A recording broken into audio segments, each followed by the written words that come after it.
రైతు మిత్ర కార్యక్రమానికి స్వాగతం. మనం ఇప్పుడు సిద్దిపేట జిల్లా వర్గల్ మండలం తునికి కల్సా ప్రభుత్వ ప్రాథమిక పాఠశాల వద్ద ఉన్నాము. ఈ పాఠశాలలో ఈరోజు ఒక అద్భుతమైన కార్యక్రమం జరుగుతుంది.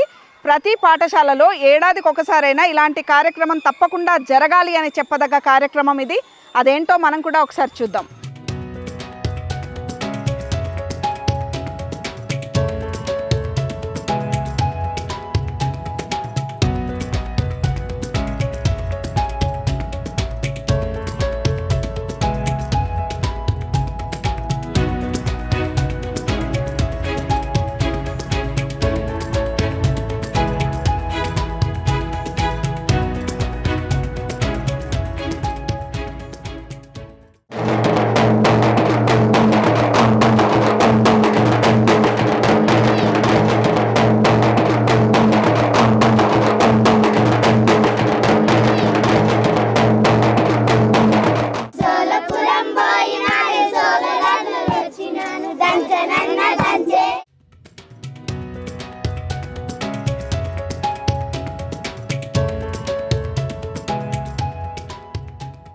నాకు రైతు వేషం వేసినాను.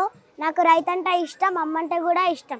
అన్నం తినే ముందు అమ్మ కాదు గుర్తొచ్చేది రైతు. ఎందుకంటే రైతు 6 నెలలు కష్టపడితే కడుపులోకి అన్నం పోతుంది. రైతును గౌరవిద్దాం, రైతుని కాపాడుకుందాం.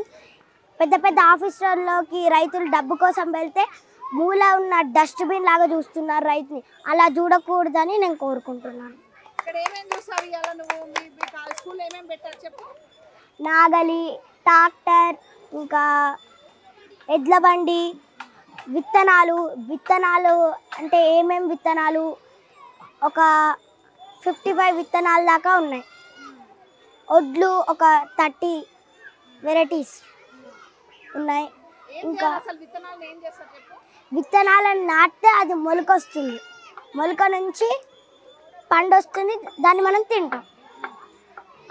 బావి ఉంది, ఇంకా బావిలో చేస్తున్నారు చాలామంది, కూడా ఆనందపడుతున్నాం. ఆవులు ఉన్నాయి, దిష్టి బొమ్మ ఉంది, మంచి ఉంది, నిచ్చెన, గడ్డి, ఇది బుడ్డి, తవ్వ, సోలా ఇవన్నీ ఉన్నాయి. అక్కడ రోలు ఇవన్నీ కూడా ఉన్నాయి. నాకైతే చాలా ఆనందంగా అనిపించింది. రైతుని గౌరవించాలి. సీఎం రేవంత్ రెడ్డి గారు రైతుకి ఎక్కువ డబ్బులు వచ్చేలా చూడాలని నేను కోరుకుంటున్నాను. మా అమ్మ నాన్న వ్యవసాయం చేస్తారు. వాళ్ళు పండించిన పొలం అంతా నాశనం అయిపోయింది. అందరికీ అట్లా జరుగుతుంది, వాన పడుతుంది కాబట్టి. అందుకే అందరూ చాలా ఇబ్బంది పడుతుర్రు. అందుకనే ఎవ్వరు అట్లా ఇబ్బంది పడవద్దని మా సార్ కోరిక. అది మా సార్ కోరిక మేము తీరుస్తాం పెద్ద అయినాక. చాలామంది భయపడుతున్నారు పొలాల కోసం. అందరూ పండించిన పొలం అంతా వేస్ట్ అవుతుంది, వాళ్ళు చాలా బాధపడతారు. మనము వాళ్ళని మంచిగా చేయాలి. వరి పంటనేమో అందరూ పండిస్తారు. వరి వేయడానికి చాలామంది కావాలి, వాళ్ళకి డబ్బు కావాలి. ఫస్ట్ వాళ్ళ ఇంట్లో వాళ్ళ పరిస్థితి ఉంటుంది కాబట్టి ఆ డబ్బును తీసుకొని వాళ్ళ పిల్లలకి, వాళ్ళ మంచి చెడుకి ఉపయోగిస్తారు. మనం అట్లా చెయ్యాలి. ఇంకొకళ్ళని కడుపు ఎప్పుడు చెడగొట్టొద్దు. వాళ్ళ కడుపు వాళ్ళకి, మన కడుపు మనకు. మా చేనులో పత్తి పండించినారు, వాళ్ళ పత్తి అది ఖరాబ్ అయింది. మా డాడీ కోపం వేసి దున్నేసిండు. అందరూ పత్తి వేయడానికి చాలా ఇబ్బంది పడుతున్నారు. మా బాబు పేరు దత్త శ్రీపాద్, ఆయన 4th క్లాస్ చదువుతుండు. మా పాప 2nd క్లాస్ అనన్య. మేము చాలా సంతోషపడుతున్నాం ఇలాంటి స్టాఫ్ ఇక్కడ ఉండడం. ఫస్ట్ ఆఫ్ ఆల్ పిల్లలకి రైతు అంటే ఏంటి, తన పడే కష్టం, వాళ్ళు విత్తనాలు ఎక్కడి నుండి తెచ్చుకుంటారు, వాళ్ళకు ఉపయోగపడే పరికరాలు అన్నీ పరిచయం చేస్తూ ఇలా అగ్రికల్చర్ ఎక్స్పో పెట్టడం మాకు చాలా సంతోషంగా ఉంది. ఇప్పుడు చిన్నప్పుడు చూసిన గంగాలు కానీ, ఇప్పుడు ఈ రోకళ్ళు, తవ్వ, సోలేడు అంటే ఏంటో తెలియదు కదా ఇప్పటి పిల్లలకి. ఇవన్నీ విత్తనాలు కూడా చాలా varieties, fruits, vegetables, leafy vegetables, ఇలా చాలా విత్తనాల గురించి కానీ అన్నీ పిల్లలకి భూమిలో పండించే విత్తనాలు, మళ్ళీ పందిరి విత్తనాలు అంటే ఏంటి అనేవి చాలా రకాలుగా చెప్పారు. చేదబాయి మెయిన్గా మనకు అంతరించిపోయే దాంట్లో అదొకటి మెయిన్గా. మళ్ళీ గడ్డి, పిల్లలకు గడ్డి అంటే కూడా ఏంటో తెలియని జనరేషన్లో ఉన్నాం మనం. ఇలాంటి మంచి ఎక్స్పో పెట్టడం మాకు చాలా సంతోషంగా ఉంది. పిల్లలకి ఒకరోజు 1 డే ఫార్మర్ అని కూడా మా స్కూల్ తరపున సెలబ్రేట్ చేశారు మేడం. అంటే పిల్లల్ని చేన్లో తీసుకెళ్ళి నాటేయించడం, ఒక రైతు ఎంత కష్టపడితే మన గిన్నెలో అన్నం వస్తుంది అనేది తెలుసుకోవడం. దీనివల్ల పిల్లలు చాలాసార్లు అంటారు రైతు కష్టపడితేనే ఫుడ్ వస్తుంది కాబట్టి మనం ఫుడ్ వేస్ట్ చేయవద్దు అనే స్టేజ్కి తీసుకెళ్ళిండ్రు. ఇంకా చాలా థ్యాంక్స్ స్టాఫ్కి. ఇలాంటి స్కూల్లో మేము చాలా ప్రౌడ్గా ఫీల్ అవుతున్నాం. ఈ తునికి కల్సా ఎంపీపీఎస్ స్కూల్లో ఇలాంటి స్టాఫ్ ఉండడం గర్వకారణం. మేము చిన్నప్పుడు చూసినవి మేము కూడా మర్చిపోయినాం అవన్నీ. ఇప్పుడు మళ్ళీ ఇక్కడ చూస్తేనే మాకు కూడా గుర్తుకొచ్చినాయి అవన్నీ. ఎడ్ల బండ్లు మేము చిన్నప్పుడు అవి ఎక్కినాము, అవన్నీ ఇప్పుడు వాళ్ళకి తెలియదు కాబట్టి వాళ్ళన్నీ ఇప్పుడు చూస్తున్నారు. వెనకటి జమానా వ్యవసాయం చూపిస్తారు, మంచిగానే ఉన్నది. ఇప్పుడు వ్యవసాయం కొంచెం ఓట్లు గిడ్లు అప్పుడు వెనకడవన్నీ మొత్తం చూపిస్తారు. అప్పటోలే ఇప్పుడు జరుగుతుంది చూపిస్తారు. అప్పుడు చేసినాము, మేము చేసినాం మా చిన్నతనాన్ని, కానీ ఇప్పుడు చేయలేదు, ఇప్పుడు చేస్తలేరు. అట్లా చేయాలని చూపిస్తారు. చిన్నగున్నాడు వ్యవసాయం చేసాను మేడం, నేను చదువుకోలేదు. ఒకటి వ్యవసాయం అంటే చిన్నగున్నప్పటి నుంచి వ్యవసాయం చేసిన బలరన్ను అవన్నీ నేను పప్పు అవే చేస్తున్నా. ఇప్పుడు ఇంతవరకు ఇక్కడ చూడలేవు స్కూల్లో, ఇదే ఫస్ట్ టైం చూడడము. నాకు చాలా మంచిగా మంచిగా అనిపిస్తుంది. ఇట్లా చేయడం మాత్రం రేపటి భవిష్యత్తుకు తెలుసుకునే పొజిషన్లో మంచిగా ఉంది. ఇప్పుడు ఎందుకంటే చిన్నపిల్లలకి కొంతమంది అన్నం అంటే ఏంది, ఎట్లా వండుతున్నాయి, అవి ఏ మిషన్ తయారు చేస్తుందని కొంతమంది తెలియగలుగుతారు మేడం. అయితే ఇప్పుడు పల్లెటూరులో మాత్రం తెలుసు. బయట ఏమంటారంటే అన్నం ఎక్కడ తయారవుతుంది, ఏ మిషన్ తయారు అడుగుతారు కొంతమంది. మనకి రైతు ఇట్లా పెట్టడం వల్ల చాలా మందికి అవగాహన తెలుస్తుంది, చాలా మంది నేర్చుకుంటారు. కొంతమంది మా డాడీకి ఇట్లా కష్టపడ్డారు, మా తాతకి ఇట్లా కష్టపడి ఇట్లా అన్నం ఇట్లా కష్టపడితే ఇట్లా అందం వచ్చింది, ఇట్లా మనం సాధినం ఇట్లా బతికినామని. కానీ కొంచెం తెలుసుకుంటారు, రేపు భవిష్యత్తులో తెలుసుకునే ఉద్దేశం ఇలా మంచిగా ఉంది మేడం. ఇదైతే ఒకటి రైతు అంటే గౌరవం పేరుతో, ఒకటి మనం కూడా ఎట్లా కష్టపడరని అలా కూడా కొంచెం అవగాహన మంచిగా వాళ్ళకి తెలివి కూడా బాగుంటుంది. చేయడం మాత్రం మంచిగా నచ్చింది, బాగుంది. ఇదే ఎందుకంటే ఇక్కడ ఒడ్లు మేడం దీని గురించి, అడ్డ తవ్వ అనే దాని గురించి, మన కుందెన రోకలు దాని గురించి, మళ్ళీ పిల్లలు విత్తనాలు వ్యవసాయం ఎలా చేయాలి అని పొలానికి తీసుకెళ్ళడం వల్లని పిల్లలకు నేర్పించడం వల్ల ఇప్పటి నుంచి వాళ్ళకు నాలెడ్జ్ ఉంటుందని అక్కడ తీసుకుపోవడం వల్ల వాళ్ళకు ఖుషి పడుతున్నారు. పిల్లలు కూడా ప్రతిదానికి వాళ్ళు వెళ్తున్నారు మేడం. ఈ బండి కానీ, నాగలు దున్నడం కానీ, ట్రాక్టర్ గురించి కానీ, ఈ విత్తనాలు ఎలా వేయడం దాని గురించి కూడా పిల్లలు నేర్చుకుంటున్నారు మేడం.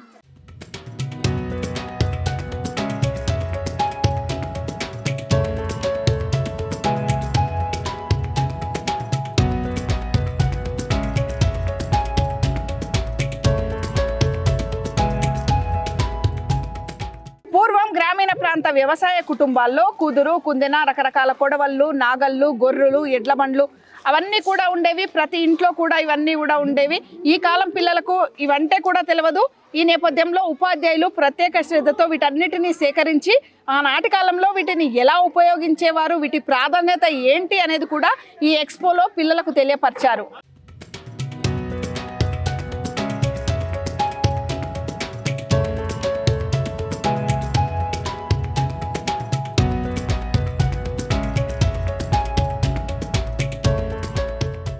అంటే ముఖ్యంగా నేను గత 20 సంవత్సరాలుగా రైతు ఆత్మహత్యల మీద, వ్యవసాయ రంగం మీద పనిచేస్తున్నాము. ఆ పనిచేసిన క్రమంలో రైతులకు సంబంధించిన కష్టాలు ఏముంటాయి, నష్టాలు ఏముంటాయి, వాళ్ళు చేసే పని ఏంది, వాళ్ళకు వచ్చే ఆదాయం ఎంత, వాళ్ళకి ఎందుకు ఇబ్బంది పడతారు, మీరు చూడండి వీళ్ళందరూ రైతు కుటుంబాల నుంచి వచ్చిన మహిళలే. వీళ్ళ ఎవరి మెడలో కూడా బంగారు తాడు లేదు. అంటే మనం అతి పవిత్రంగా భావించే పుస్తల తాడుకు బంగారు తాడు లేకుంటున్నా అంటే గ్రామీణ ప్రాంతాల్లో ఉండే 85% 90% మహిళా రైతులకు ఎవరికి కూడా బంగారు తాడు ఉంది. అంటే ఆరుగాలం కష్టపడ్డా కూడా ఇవాళ చూడండి 2 నెలల నుంచి విపరీతమైన వర్షాలు పడుతున్నాయి. ఆ వర్షాల మూలంగా అందరు కూడా కనీసం చేతికొచ్చిన పంట కూడా ఇవాళ దక్కే పరిస్థితి లేదు. సో దాంతో ఏమవుతుందంటే ఇవాళ అసలు ఎందుకు ఇంత కష్టమవుతుందని చెప్పి గత 20 సంవత్సరాలు పరిశీలిస్తున్న క్రమంలో ఏమైందంటే పోయినసారి వానాకాలంలో నాట్లేయడానికి పిల్లల్ని తీసుకపోతే దే ఆర్ వెరీ హ్యాపీ. అంటే మా పిల్లలందరూ కూడా వ్యవసాయ కుటుంబానికి సంబంధించిన పిల్లలు అయినప్పటికీ కూడా మేము తీసుకపోతే ఆ కన్సర్న్ వేరే ఉంది వాళ్ళకి. దే ఆర్ హ్యాపీ అనమాట. అసలు అంతరించిపోతున్న వ్యవసాయ రంగంలో అంతరించిపోతున్న ఎడ్లబండి కావచ్చు, కట్టె నాగలు కావచ్చు, తర్వాత ఇట్లాంటిది మంచే, ఈ గుడిసే, తర్వాత అల్కుడు బోనం. ఒక 25-30 సంవత్సరాల క్రితం అల్కుడు బోనం ఉండేది. అంటే అల్కుడు బోనం కానీ కొత్త పెట్టుకోండి, అంటే ప్రతి ఒక పంటకు వానాకాలం యాసంగి పంటలు రాగానే కొత్తలు పెట్టుకుంటారు. అంటే కొత్త బియ్యం తీసుకొచ్చి ముత్తైదోలు కుందెన, అక్కడ కుందెన ఉంది. ఆ కుందెనలో రోకళ్ళతో ముత్తైదులు బొట్టు పెట్టుకొని కాళ్ళకు పసుపు పెట్టుకొని దంచి అవే అన్నం వండేటోళ్ళు. అదొక పెద్ద పండుగ వాతావరణం ఉండేది. ఆ రోజు స్కూళ్ళ నుంచి కూడా మేము 3 గంటలకే స్కూల్లో టీచర్ అడిగి వచ్చేటోళ్ళం. అంటే ఆ వాతావరణం నుంచి మనం బయట పడిపోయినాం, ఇక లేదు మనకు అని చెప్పి మేము అనుకొని మా స్టాఫ్ అందరం కూర్చొని ఒకసారి మనం అగ్రి ఎక్స్పో చేద్దాం. అంటే అంతరించిపోతున్న పిల్లలు భవిష్యత్తులో ఇవి చూడరు కదా, అంతరించిపోతున్నాయి చూపిద్దామని చెప్పి కాన్సెప్ట్తో ఏం చేసినామంటే ఫస్ట్ విత్తనాలు దాదాపు 150కి పైగా విత్తనాలు సేకరించినాం. వ్యవసాయానికి భూమి ఎంత ముఖ్యమో నీళ్ళు అంతే ముఖ్యం, నీళ్ళు ఎంత ముఖ్యం స్త్రీలు అంతే ముఖ్యం, స్త్రీలతో పాటు మళ్ళీ విత్తనాలు కూడా అంతే ముఖ్యం. అంటే భూమి ఉన్నంత మాత్రాన, నీళ్ళు ఉన్నంత మాత్రాన, వ్యవసాయదారులు ఉన్నంత మాత్రాన, విత్తనాలు లేకపోతే మాత్రం వ్యవసాయం పనిచేయదని చెప్పి దాదాపు ఒక 30 రకాల వడ్ల విత్తనాలు, తర్వాత రకరకాల కూరగాయల విత్తనాలు, ఆహార పంటలు, వాణిజ్య పంటలు, ఆకుకూరలు, కూరగాయలు, తర్వాత దుంపలు అంటే ఆలుగడ్డ, పసుపు, ఎల్లిగడ్డ, ఉల్లిగడ్డ ఇవన్నీ కూడా మేము ప్రదర్శించడం జరిగింది. అంటే ఈ చాలామంది మా గ్రామస్తులే ఏమంటారంటే గిన్ని రకాల వడ్ల విత్తనాలు ఉంటాయా సార్, వాళ్ళకి ఏంటంటే IR64, కల్చరు, బీపీటీ ఒక 5-6 రకాలు మాత్రమే తెలుసు. అంటే భారతదేశ వ్యాప్తంగా వడ్లలో 2 లక్షల వెరైటీలు ఉన్నాయమ్మా. మన దేశంలో 600 రకాల పంటలు పండిస్తారు. ఒక 25 సంవత్సరాల క్రితం చూస్తే ప్రతి ఇల్లు కూడా ఒక విత్తన భాండాగారమే, ప్రతి ఇల్లు కూడా ఒక విత్తన షాప్ లాగానే ఉండేది. అంటే అప్పుడు పెద్ద మనుషులు కుండలలో పోసి వాళ్ళు పెద్ద మనుషులు సాయంత్రం అంటే పొద్దున్న దాకా వారం రోజులు ఒకసారి ఎండవద్దు. అంటే ఒకవేళ మన వ్యవసాయము మన విత్తనం మన పంటనే ఉంటుండే. అంటే పంటలో బాగా పండిన మంచిగా పండిన ఏదైతే పంట ఉందో దాన్ని తీసి మళ్ళీ మనం విత్తనం తయారు చేసేది, విత్తనం తయారు చేసుకొని మళ్ళీ విత్తుకునేది. ఒకవేళ నా దగ్గర విత్తనం లేకపోతే ఇంకోళ్ళ దగ్గర తీసుకొచ్చి నాగులందరూ అంటే దాదాపు 2 ఇది బుడ్డి, ఆ బుడ్లో 2 బుడ్లు మనం తీసుకొస్తే పంట పండిన తర్వాత ఆమెకి 4 బుడ్లు ఇచ్చే పరిస్థితి. అంటే పెట్టుబడి లేని వ్యవసాయం. అదేవిధంగా మనం ఎరువులు, గొర్రెరువు కానీ, మేకెరువు కానీ, కోడెరువు కానీ వీటితో మనం వ్యవసాయం చేసుకుంటాం. ఇవాళ ఏమైంది, కంప్లీట్గా రసాయనిక ఎరువులు, పెస్టిసైడ్స్ ఉపయోగిస్తున్నాం. అత్యధిక భారతదేశంలో అత్యధికంగా మన 2వ రాష్ట్రం పెస్టిసైడ్స్ ఇప్పుడు పంజాబ్ తర్వాత మనదే. పంజాబ్లో మనకు తెలుసు దాదాపు ఒక ఇంటికి ఒక క్యాన్సర్ పేషెంట్ ఉన్నాడు. అంటే ముగ్గుట్లో ఒకరు క్యాన్సర్ పేషెంట్ ఉన్నాడు. అంటే ఇవాళ వాతావరణంతో పాటు మనం అందరం కూడా రసాయనిక ఎరువులు, పెస్టిసైడ్ వాడడం వల్ల ఏమవుతుందంటే మనము రకరకాల వ్యాధులకు గురవుతున్నాం. మనకు తెలియకుండానే ప్రతిరోజు దాదాపు ప్రతి ఆహార పదార్థంలో కూడా పెస్టిసైడ్స్, రసాయనిక ఎరువులు ఉంటాయి. దాంతో మూలంగా మనం ఏమవుతున్నాం అంటే అనారోగ్య పాలవుతున్నాం. ఆ కాన్సెప్ట్ను డెవలప్ చేయాలంటే పెస్టిసైడ్స్, ఫర్టిలైజర్ వాడడం వల్ల నష్టమేంది, ప్రకృతికి ఏ విధమైన నష్టం ఉంటుంది, తర్వాత మానవాళికి ఏ విధమైన నష్టం ఉంటుంది, తర్వాత వాడకపోతే లాభమేంది, తర్వాత పంటలు మన పంటలో పండిన కొంత విత్తనాన్ని తీసుకుంటే మనకు పెట్టుబడి తక్కువ అవుతుంది. తర్వాత ఎరువుల విషయానికి వస్తే మనము గోదలను కానీ, గొర్రెలను కానీ, మేకలను కానీ, తర్వాత కోళ్ళను కానీ పెంచుకుంటే మన పెట్టుబడి తక్కువ అవుతాయి. ఇవాళ మనం చూస్తామా దేశవ్యాప్తంగా దాదాపు 4 లక్షల పైగా రైతుల ఆత్మహత్యలు చేసుకోవడం. అది ముఖ్యంగా ఏంటంటే వ్యవసాయంలో వచ్చిన నష్టాలు, తర్వాత పెట్టుబడులు ఎక్కువైనాయి. భవిష్యత్తులో విత్తనాలు అనేటివి మనం సేవ్ చేసుకోవాలి. భవిష్యత్తులో మన ప్రతి రైతు అంటే గత 25 సంవత్సరాల క్రితం ఎట్లా ఉండేనో రైతు విత్తనం ఒక విత్తన భాండాగారంగా ఉండేనో అట్లనే ఈ రైతులు కూడా ఇప్పుడు వచ్చే అప్కమింగ్ జనరేషన్ కూడా వాళ్ళ కుటుంబంలో, వాళ్ళ ఇంట్లో ఒక విత్తన భాండాగారంగా ఉండాలనే ఉద్దేశంతో ఈ ఎక్స్పోను మనం చేయడం జరిగింది. అంటే ముఖ్యంగా మనం కూడా చిన్నప్పుడు ఏవైతే నేర్చుకున్నామో అవి ఇప్పటివరకు మన టీచర్లు కానీ మనం చిన్నప్పుడు ఏవి నేర్చుకున్నామో ఇప్పటివరకు కూడా మనకు ఎంబడెంబడే గుర్తొస్తూ ఉంటాయి. కొన్ని మనకు తెలియకుండా గుర్తొచ్చాయో మనం ఇది చేయొద్దు కదా ఒక కాన్సెప్ట్ ఉంటుంది. అట్లే రైతును గౌరవించాలి, రైతును కాపాడుకోవాలి. ముఖ్యంగా మనం చూస్తామమ్మా ఏ ఆఫీసులకు పోయినా ఎక్కడికి పోయినా రైతు అంటే అసలు ఒక మనిషి లెక్క కూడా చూడరు. నా ఉద్దేశం ఏంటంటే మనిషిగా గౌరవించాలి, రైతును తప్పకుండా గౌరవించాలి. మనం ఎవరైనా మామూలుగా చిన్న జాబ్ చేస్తే అంటే ప్రైవేట్ కానీ గవర్నమెంట్ కానీ జాబ్ చేస్తే చాలా గొప్పగా గౌరవిస్తాం. అట్లే రైతు భార్యాభర్తలు ఇద్దరు కూడా బాగా కష్టపడి దాదాపు 10 చేతులు భూమిలోకి పోతేనే మనకి కడుపు నిండుతుంది. అలాంటి రైతును మనం ఒక రైతును మనిషిగా చూడకపోవడం చాలా దురదృష్టకరం. భారతదేశంలో దాదాపు 63% వ్యవసాయం చేస్తున్నారు ఇప్పటికి కూడా. అందులో ముఖ్యంగా 80% మహిళలే చేస్తారు. మహిళలను మాత్రం రైతులను గుర్తించడం లేదు. అటు ప్రభుత్వం గుర్తిస్తలేదు రైతులని, సమాజం గుర్తిస్తలేదు. అంటే రైతు అనుకుంటే మగవాళ్ళే అనుకుంటారు. మగవాళ్ళతో పాటు ఆడవాళ్ళు కూడా అంతే అవసరం వ్యవసాయానికి. అసలు నేను చాలా చూసినమ్మా ఆత్మహత్య చేసుకున్న రైతు కుటుంబాల్లో భర్త చనిపోయిన కుటుంబాలు దాదాపు 90% మళ్ళీ వ్యవసాయాన్ని కొనసాగిస్తారు. ఒకవేళ భార్య చనిపోతే మాత్రం వ్యవసాయాన్ని కొనసాగించలేరు. ఎందుకంటే భూమి ఎంత ఇంపార్టెంటో స్త్రీ కూడా అంత ఇంపార్టెంట్ వ్యవసాయ రంగంలో. పిల్లలు ఇప్పుడు నేర్చుకుంటే భవిష్యత్తులో వాళ్ళు చాలామంది రైతులయ్యే అవకాశాలు ఎక్కువ ఉంటాయి. ఎందుకంటే అందరికి జాబ్స్ రాకపోవచ్చు, అందరూ కేపబుల్గా కాకపోవచ్చు.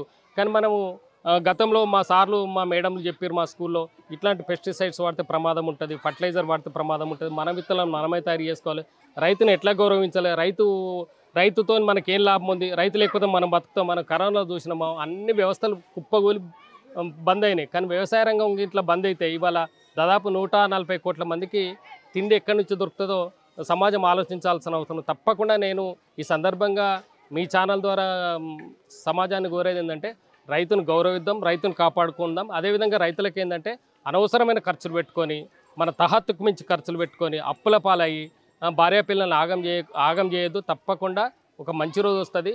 ఆ మంచి రోజు కోసం మనం బతుకుదాం. ఆత్మహత్యలు వద్దు, కుటుంబమే ముద్దు.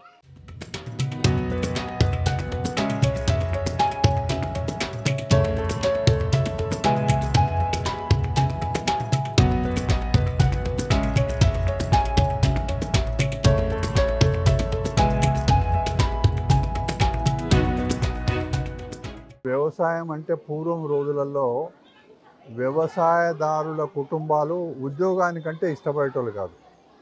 కలెక్టర్ ఉద్యోగమైనా మాకెందుకయ్యా వ్యవసాయం ఉంది, మేము హాయిగా ఉండేవాళ్ళు. అట్లాంటి వ్యవస్థ నుంచి ఇప్పుడు ఎట్లయిపోయిందంటే వ్యవసాయాన్ని వదిలిపెట్టుకొని పోయే పరిస్థితి ఉన్నది.